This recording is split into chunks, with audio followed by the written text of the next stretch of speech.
திமுகவுக்கு போட்டியாக யாரும் இல்லை. முதலமைச்சர் அவர்களுக்கு போட்டியாக வேறு எந்த தலைவரும் களத்தில் இல்லை என்பது தெள்ளத் தெளிவாக தெரிகிறது.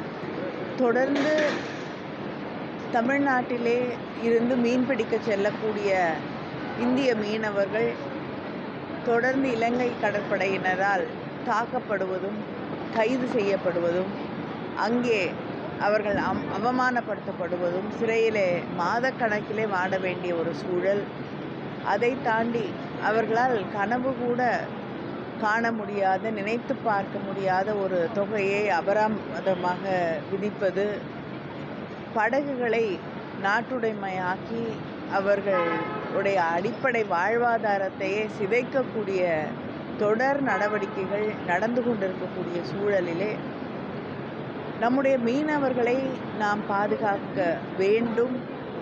அவர்களுடைய உரிமைகளை மீட்டு தர வேண்டும். அவர்கள் இலங்கை சிறையிலிருந்து விடுவிக்கப்பட வேண்டும் என்பதை வலியுறுத்தி தொடர்ந்து நம்முடைய முதலமைச்சர் அவர்களும் கடிதம் எழுதி கொண்டிருக்கிறார்கள். பல முறை பிரதமரை சந்தித்த போதும் அவர்கள் கோரிக்கை விடுத்திருக்கிறார்கள். அதைத்தான் நேற்று நாடாளுமன்றத்திலே நடந்த விவாதத்திலே நானும் வலியுறுத்தி பேசியிருக்கிறேன்.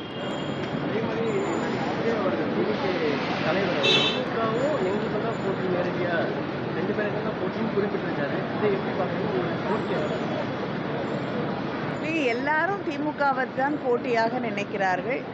நிச்சயமாக திமுகவுக்கு போட்டியாக யாரும் இல்லை. முதலமைச்சர் அவர்களுக்கு போட்டியாக வேறு எந்த தலைவரும் களத்தில் இல்லை என்பது தெள்ளத் தெளிவாக தெரிகிறது.